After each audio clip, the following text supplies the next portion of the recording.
అధినేత ఆంధ్రప్రదేశ్ ముఖ్యమంత్రి చంద్రబాబు నాయుడు ప్రచార పర్వంలో దూసుకుపోతున్నారు. విజయనగరం జిల్లాలో ఒక భారీ సభలో ఆయన మాట్లాడుతున్నారు. ఇప్పుడు ఆ లైవ్ చూద్దాం. అందరికీ అభినందనలు, శుభాభినందనలు. ఈరోజు నేను వచ్చింది నా కుటుంబ సభ్యులతో గడపడానికి. అదే సమయంలో మిమ్మల్ని ఎన్నికల యుద్ధానికి సిద్ధం చేయడానికి నేను ఇక్కడికి వచ్చాను. మొన్ననే 12 రోజులు మీరు చూశారు. అమరావతిలో ఏరియా కోఆర్డినేటర్లు కానీ ముఖ్యమైన నాయకులతో సమావేశం పెట్టాం. చాలా సమయం స్పెండ్ చేశాను. నా ఆలోచన ఒకటి, మంచి అభ్యర్థుల్ని ఎంపిక చేయాలని అందరితో మాట్లాడాను. ఆ తర్వాత మళ్ళీ ఇక్కడికి వచ్చాను. ఇక్కడికి వచ్చిన ఉద్దేశం, ఎవరైతే క్షేత్రస్థాయిలో పనిచేస్తున్నారో బూత్ కమిటీ కన్వీనర్ కానీ సేవా మిత్ర కానీ మిమ్మల్ని నేరుగా కలవాలి, కొంత సమయం గడపాలి, నేరుగా ఒక పార్టీ అధ్యక్షుడిగా మీ అందరికి కూడా ఆదేశాలు ఇవ్వాలి, మీ ఆలోచనలు తీసుకోవాలని ఇక్కడికి వచ్చాను.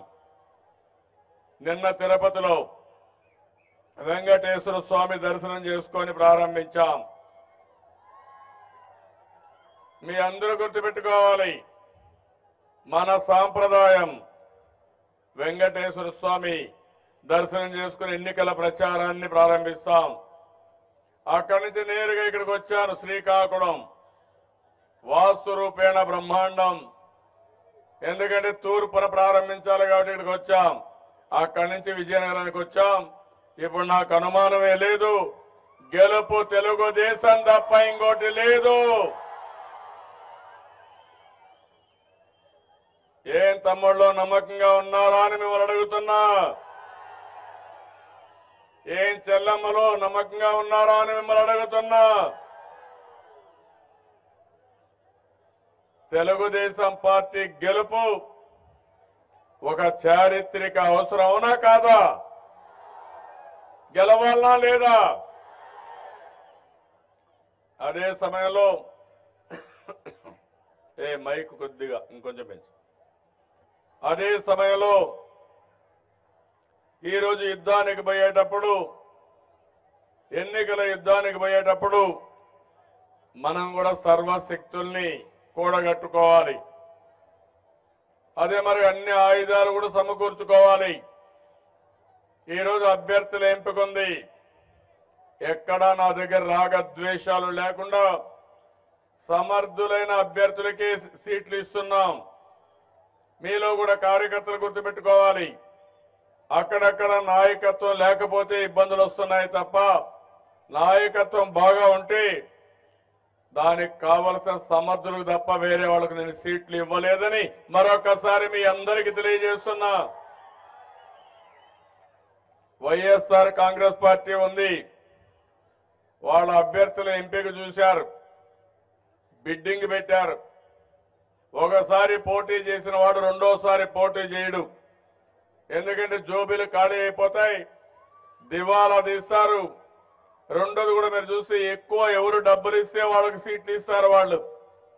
నేను ఆలోచించాను, మొన్న చూశాను, ఒక అతను 5 కోట్లు ఇస్తానంటే వాడికి ఇస్తానంటారు, ఇంకొక అతను 10 కోట్లు అంటే అతను రమ్మంటారు, ఇంకొకటి 20 కోట్లు ఇస్తానంటే వానికి ఇస్తారు.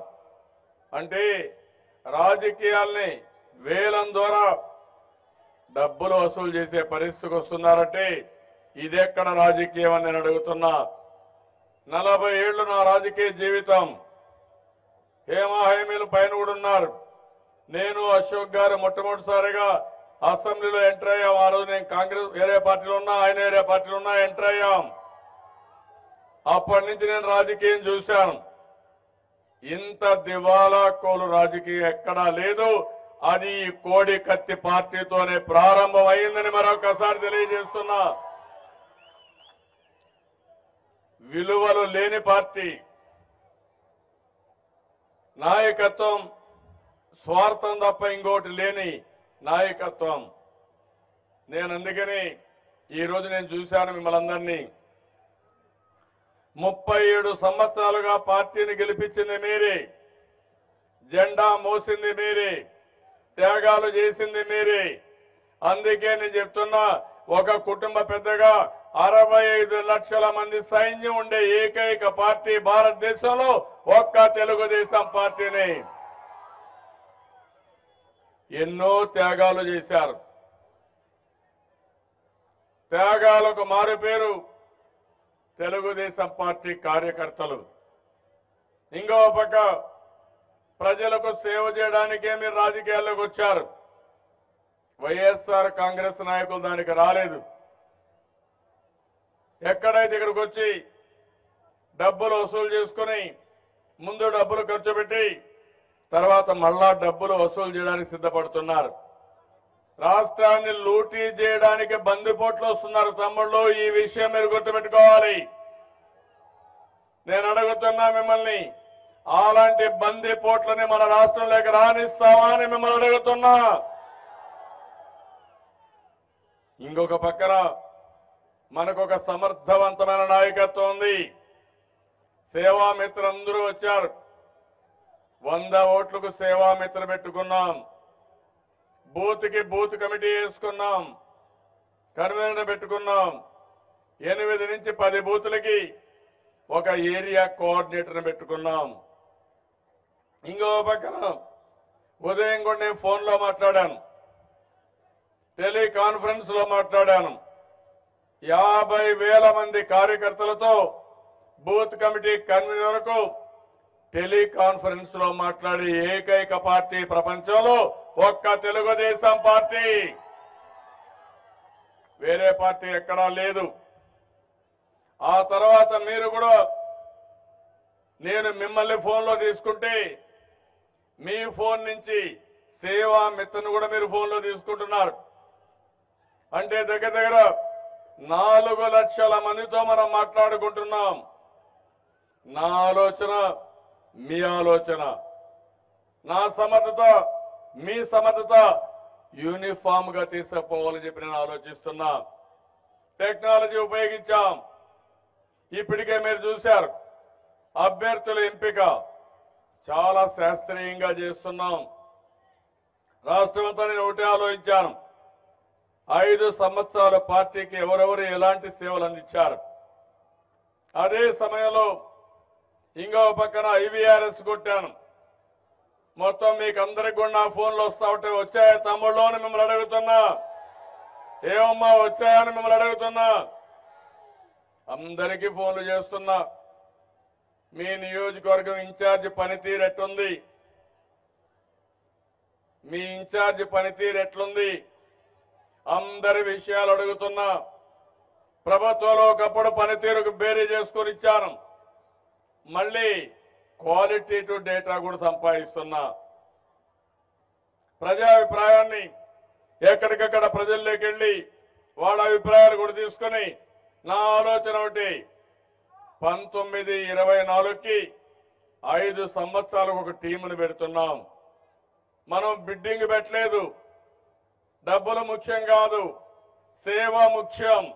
తెలుగుదేశం పార్టీ సేవకు మారు పేరుని మరొకసారి మీ అందరికీ తెలియజేస్తున్నా. అదే సమయంలో పార్టీ ఒకటే ఆలోచిస్తున్నాం, సమర్థవంతమైన నాయకత్వం కావాలి, నీతివంతంగా ఉండాలి, కార్యకర్తలకు అందుబాటులో ఉండాలి, ప్రజలకు సేవ చేసే నాయకత్వం కావాలి. మళ్ళీ గెలవాలి. గెలవకపోతే మళ్ళీ దుర్మార్గులు రాష్ట్రం మీద పడితే, అసలు బందిపోట్లు వస్తే ఏమవుతుందో రాష్ట్రం అని నా ఆలోచన తప్ప ఇంకోటి కాదని మా కార్యకర్తలందరికీ విజ్ఞప్తి చేస్తున్నా. మీరందరూ నన్ను అర్థం చేసుకుంటున్నారు. నేను ఎక్కడా రాగద్వేషాలు లేవు. పార్టీలో ఉండే నాయకత్వాన్ని గౌరవించాలనుకుంటున్నాను. అక్కడక్కడ మన పార్టీలో కొంతమంది పెద్దవాళ్ళైనప్పుడు వాళ్ళ కుటుంబ సభ్యులు కూడా గౌరవిస్తున్నాను. వాళ్ళు సమర్థవంతులుగా ఉంటే, సేవాభావం ఉంటే దాంట్లో తప్పలేదు. అదే సమయంలో సర్వీస్ మీద నేను ఎక్కడ రాజీ పడడం లేదు. మన నాయకుడు నందమూరి తారక రామారావు గారు ఒక్క మాట చెప్పారు, సమాజమే దేవాలయం,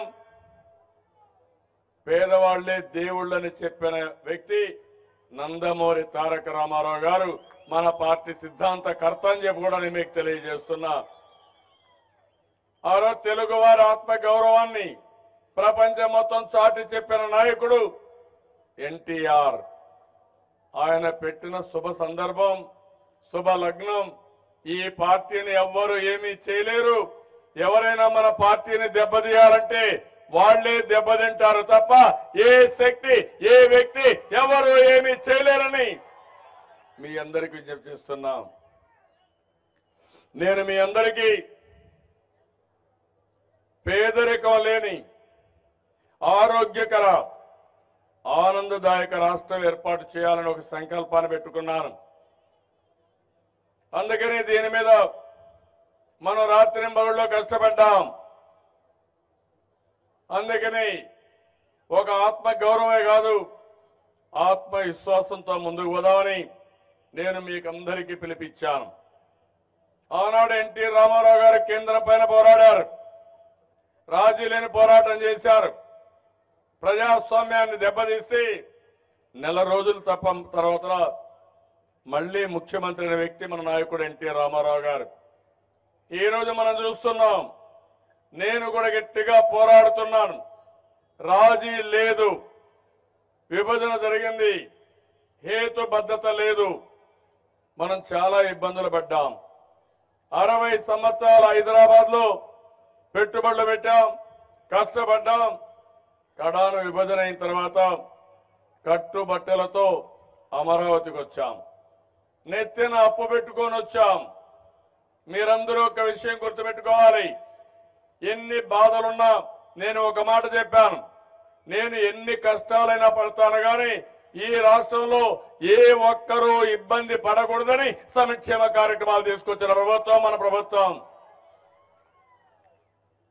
నేను ఒకటే పెద్దవాళ్ళందరికీ చూశాను ఆ పాదయాత్రలో, కనీసం పిల్లలు కూడా చూసుకోలేకుండా, కొంతమందికి ఆర్థిక స్తోమత లేకుండా పెద్దవాళ్ళు చూసుకోలేకపోతే అది నా బాధ్యతగా తీసుకొని నేను ఒకే మాట చెప్పాను, మీకు పెద్ద కొడుకుగా ఉంటానని చెప్పి 200 రూపాయలు 2000 రూపాయలు చేసి ఇంటికి పింఛను పంపించే ప్రభుత్వం మన ప్రభుత్వం.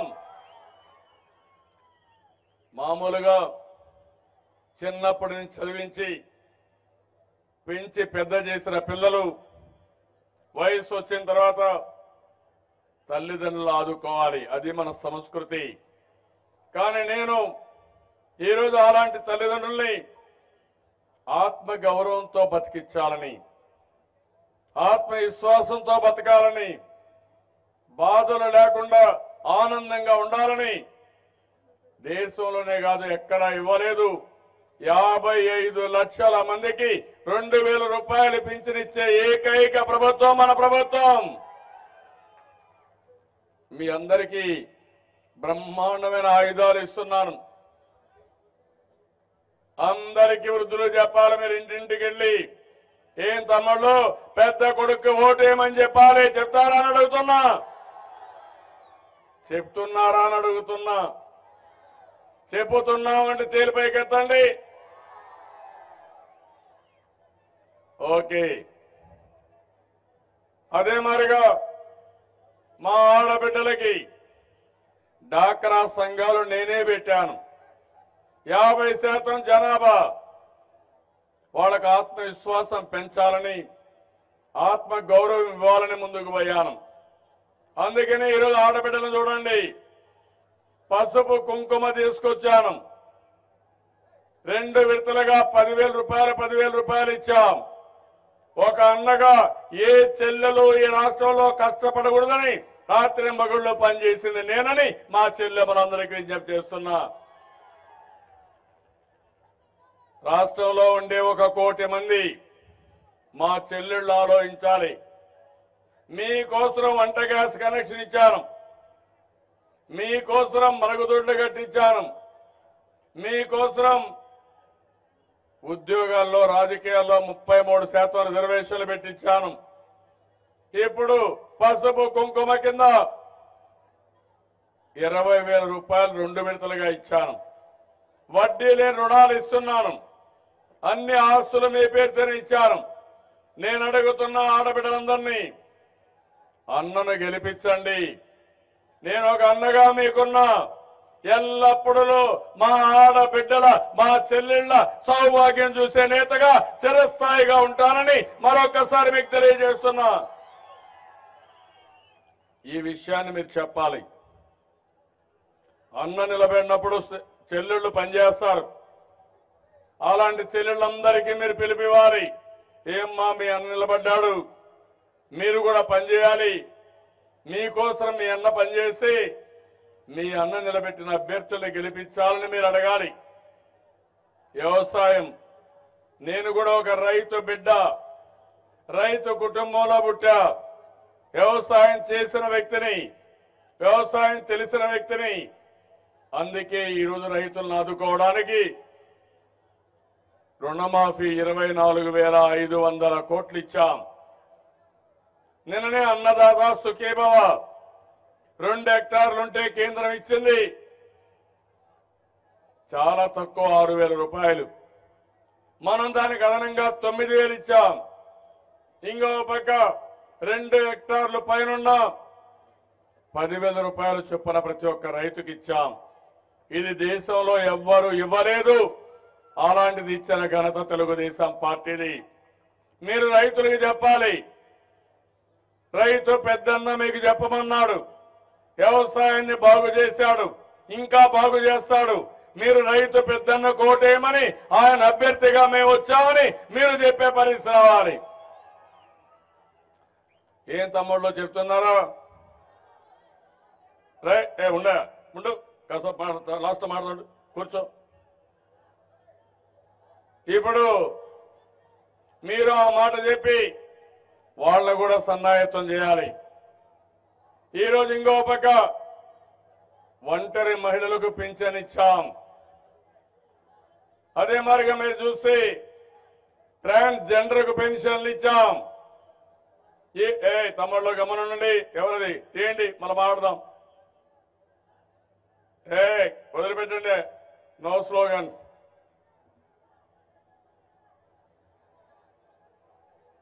క్రమశిక్షణ కార్యకర్తలుగా వార్నింగ్ ఇస్తున్న గమన కూర్చోవాలి. ఇది కుటుంబ వ్యవహారం. ఎవరైనా ఉంటే అక్కడ వచ్చి చెప్పండి, కానీ స్లోగన్స్ ఇవ్వడం కరెక్ట్ కాదు. కూర్చోండి, గమనం. అదే మరిగా అందరికీ కోరికలు ఉన్న ఎమ్మెల్యేలు కావాలని, కానీ సామాజిక న్యాయం పాటించాలి. ఇంకో పక్క అందరినీ మెరిట్ ప్రకారం అభ్యర్థులకు ఇవ్వాలి. ఏదో 10 మంది వస్తే ఇవ్వలేం. ఎక్కడికెక్కడ సేవాభావం, ఇంకో పక్క సామాజిక న్యాయం గెలిపే లక్ష్యంగా మనం ముందుకు పోతున్నాం. కాబట్టి ఇలాంటి కార్యక్రమాలతో మనం ముందుకు పోవాల్సిన అవసరం ఉంది. జిల్లా వెనుకబడి ఉంది. నాయకత్వం కూడా మీరు తయారు కావాలి. సమర్థవంతమైన నాయకత్వం వస్తే తప్ప మనం అనుకున్న పనులు ఇక్కడ జరగవు. ఈరోజు ఆటో డ్రైవర్లు ఉన్నారు, టాక్సీ డ్రైవర్లు ఉన్నారు.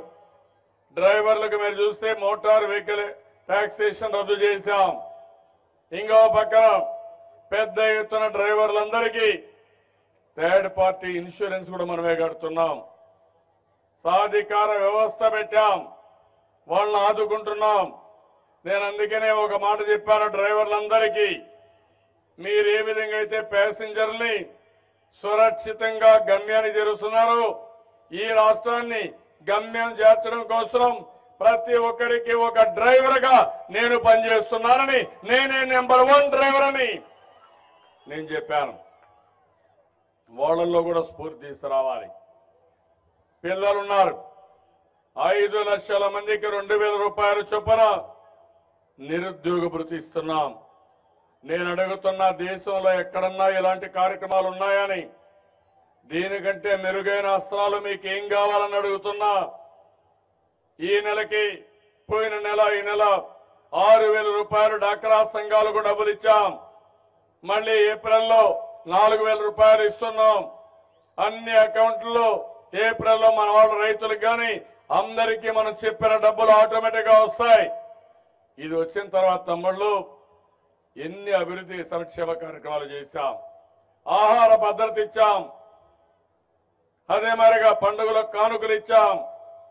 ఇంకో పక్క చంద్రన్న బీమా పెట్టి 5 లక్షల రూపాయలు కనీసం అమ్మ నాన్న కూడా ఇవ్వలేరు, తోబుట్టువులు ఇవ్వలేరు. నేను ఇచ్చానంటే అది పేదవాళ్ళ పట్ల నాకుండే అభిమానం అని మరొకసారి తెలియజేస్తున్నా. పెళ్లిళ్లకు డబ్బులు ఇచ్చాం, పెళ్లి కానుక ఇచ్చాం, పిల్లల్ని విదేశాలకు పంపిస్తున్నాం. జగ్జీవన్ రామ్ జ్యోతి కింద 125 యూనిట్లు ఉచితంగా కరెంట్ ఇస్తున్నాం. 1-2 కాదు, ఇండ్లు అయితే 11 లక్షల ఇండ్లకు గృహప్రవేశం చేశాం. తెలంగాణలో ధనిక రాష్ట్రం, మనం వదిలిపెట్టిన రాష్ట్రం, అక్కడ మాత్రం ఏమీ కట్టలేకపోయారు, ఒక్క ఇల్లు కట్టలేకపోయారు. ఇంకో పక్క 18 లక్షల ఇండ్లు కన్స్ట్రక్షన్ లో ఉన్నాయి.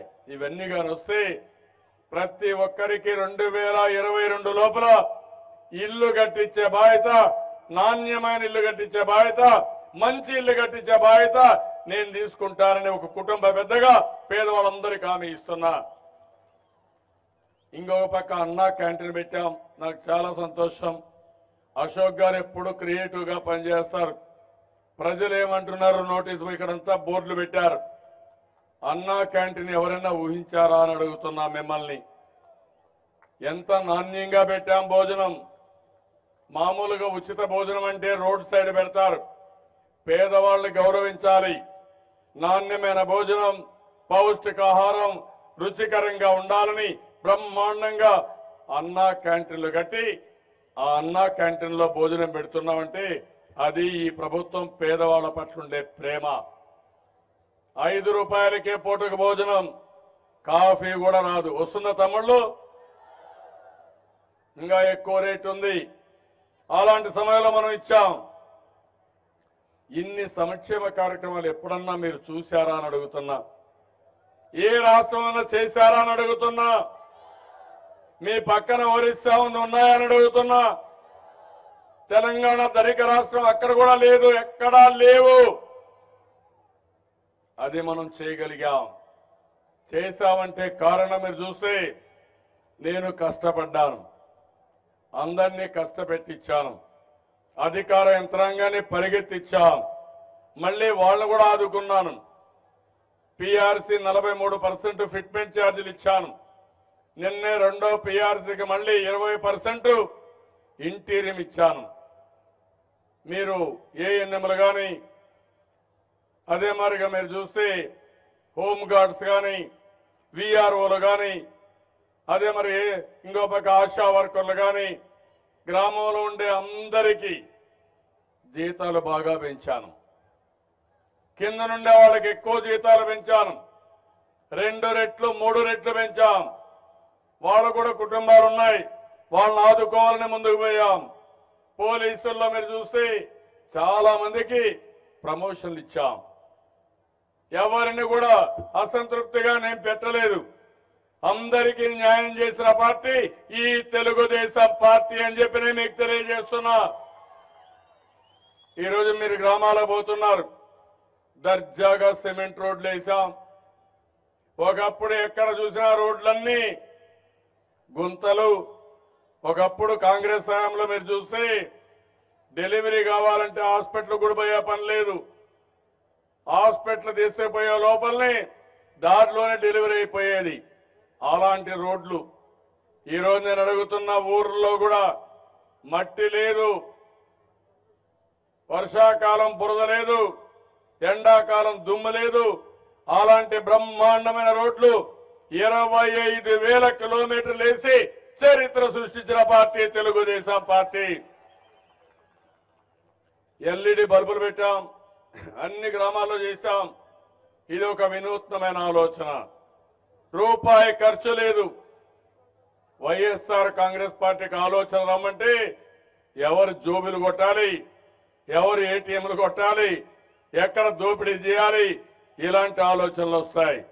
అదే మనం ఇన్నోవేషన్ కింద ఈరోజు బల్బులన్నీ ఎల్ఈడి బల్బులు మార్చాం.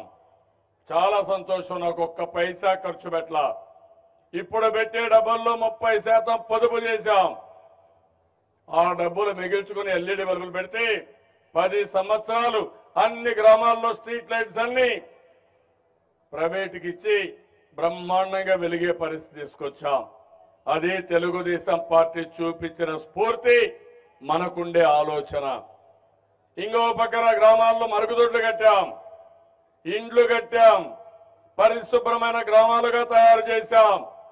ఇంటింటికి రాబోయే రోజుల్లో ఇప్పటికే చాలా వరకు ఇచ్చాం. 10 లక్షల వరకు వచ్చాయి. 149 రూపాయలకి ఫైబర్ గ్రిడ్ ద్వారా 15 MBPS ఏదైతే ఉంది MBS ఏదైతుందో దాన్ని మీకు కనెక్షన్ ఇచ్చాం. అంటే ఫైబర్ గ్రిడ్ లో ఇచ్చాం. 200 ఛానల్స్ వస్తాయి. నాలెడ్జ్ మొత్తం మీ ఇంటికి తీసుకొచ్చాం. ఇలాంటి వినూత్నమైన కార్యక్రమాలతో ఈ ప్రభుత్వం ముందుకు పోయాం. మన పిల్లలు చదువుకోవాలంటే స్కూల్స్ లో డిజిటల్ క్లాస్ రూమ్స్ పెట్టాం, వర్చువల్ క్లాస్ రూమ్స్ పెట్టాం. భవిష్యత్తులో నాకు అనుమానమే లేదు, మన పిల్లలు ప్రపంచ స్థాయికి రీచ్ అవుతారు. తెలివితేటల్లో ప్రపంచంలో ఎవరు కూడా మనతో పోటీ పడలేరని మరొకసారి తెలియజేస్తున్నా. ఇవన్నీ చేసిన తర్వాత కరెంటు విషయం మీరు చూశారు.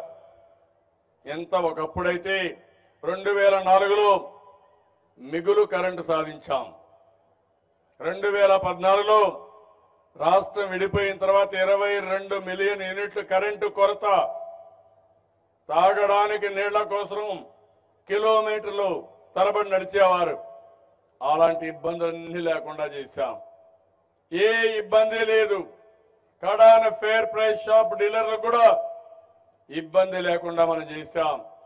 కేజీ బియ్యం రూపాయికి ఇస్తే ఆ రూపాయి ఫేర్ ప్రైస్ షాప్ డీలర్కే ఇచ్చాం. వాళ్ళ కమిషన్ కిందనే ఇచ్చాం. అంటే ఉచితంగా ఈరోజు బియ్యం ఇవన్నీ మీకు ఇచ్చే పరిస్థితి వచ్చింది. ఈరోజు ఒక నెంబర్ ఆఫ్ ప్రోగ్రామ్స్ మీరు చూస్తే 1-2 కాదు, గురుకుల పాఠశాలలు పెద్ద ఎత్తున పెట్టాం. ఇంకో పక్కన డైట్ ఛార్జెస్ గణనీయంగా పెంచాం, ఉపకార వేతనాలు పెంచాం, చంద్రన్న పెళ్లి కానుక దుల్హాన్ ఇవన్నీ ఇచ్చాం. రేషన్ కార్డులు అయితే 1,47,00,000 ఇచ్చాం. అదే మరి సంక్రాంతి కానుకలు ఇవన్నీ ఇచ్చాం. పసుపు కుంకుమ వడ్డీ లేని రుణాలు ఇచ్చాం. ఇంకో పక్కన ఎస్ఎస్జీకి బ్యాంకు లింకేజ్ రుణాలు చూస్తే 67,500 కోట్లు ఇచ్చి ఎక్కడికక్కడ వడ్డీ లేని రుణాలు ఇచ్చాం. ఎన్టీఆర్ విద్యోన్నతి ప్రపంచం మొత్తం పంపిస్తున్నాం, నైపుణ్యం పెంచుతున్నాం. ఇంకో పక్క ఎస్సీ ఎస్టీ కాపు అన్నిట్లో కూడా పెద్ద ఎత్తున రుణాలు ఇప్పించాం. పేదరికంపై గెలుపులో ఆదరణ 2 పెట్టి ఆధునిక పనిముట్లు ఇచ్చాం, దీపం ఇచ్చాం, కమ్యూనిటీ భవనాలు కట్టాం. ఎన్టీఆర్ భరోసా పెన్షన్లు కానీ చంద్రన్న బీమా కానీ ఇవన్నీ మనం ఇచ్చాం. ఇప్పుడు నేను మా తమ్ముళ్ళని అడుగుతున్నా, యుద్ధానికి పోయేటప్పుడు ఒక సైనికుడికి ఇవ్వాల్సిన తర్ఫీదు ఇస్తూనే మీకు ఎన్ని ఆయుధాలు ఇవ్వాలనో అన్ని ఆయుధాలు ఇస్తున్నాం. ప్రజలందరూ మనతోనే ఉన్నారు.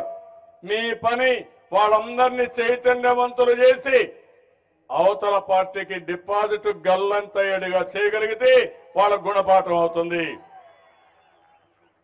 ఇంకో పక్కన ఈరోజు మన పార్టీని చూస్తున్నారు. ఒక పద్ధతి ప్రకారం పనిచేస్తున్నాం. ఒకప్పుడు తీవ్రవాద సమస్య, ముఠా కక్షలు, ఇంకో పక్క కమ్యూనల్ వైలెన్స్ కూడా పూర్తిగా కంట్రోల్ చేశాను. ఆ రోజు మీరు చూస్తే నేను తీవ్రవాద సమస్య పైన పోరాడినప్పుడు నా మీద 24 క్లెయిమోర్ మైన్స్ కూడా ఆపరేట్ చేసి నన్ను చంపాలని ప్రయత్నం చేస్తే సాక్షాత్తు వెంకటేశ్వర స్వామి నన్ను కాపాడాడు తప్ప ఇంకోటి కాదని కూడా మీకు తెలియజేస్తున్నా. నా ద్వారా ఈ పనులు చేయాలనే ఉద్దేశంతోనే కాపాడాడు. ఒకప్పుడు ఎక్కడా రౌడీయిజం లేదు, రౌడీలు అనేవాళ్ళు లేరు. 5 సంవత్సరాలు మీరు ప్రశాంతంగా బతికే పరిస్థితి తీసుకొచ్చాను. రాష్ట్ర ప్రజానీకం గుండె మీద